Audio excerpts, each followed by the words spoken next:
panawagan para payagan si Senator Bato de la Rosa na makadalo sa sesyon online, iginigiit ni Senator Robin Padilla. Kulit mo rin, Senator. RH28 Raymond at Paas, ibalita mo yan, Raymond. Tuloy ang kampanya ni Senador Robin Padilla para sa iginigit nilang payagan si Senador Ronald Bato de la Rosa na makadalo sa sesyon online. Sa kanyang Facebook post, muling iginit ni Padilla na hindi kagustuhan ni Senator Bato na hindi siya makapagtrabaho.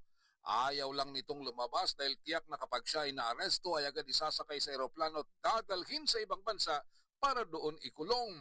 Katwiran ni Padilla, number 3 nung nakarang eleksyon si Senator Bato at dihamak na mas mataas ang nakuhang boto kaysa sa ibang senador.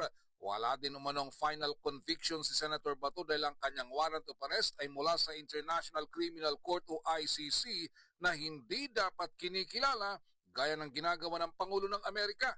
Giit ni Padilla, gamitin ang teknolohiya para siya ay makapagtrabaho. Tutol ang minorya sa Senado sa mungkaing payagan ng teleconferencing ng mga senador dahil pabor lang ito kay Senator Bato at sa mga senador na posibleng makukulong dahil sa anomalya sa flood control.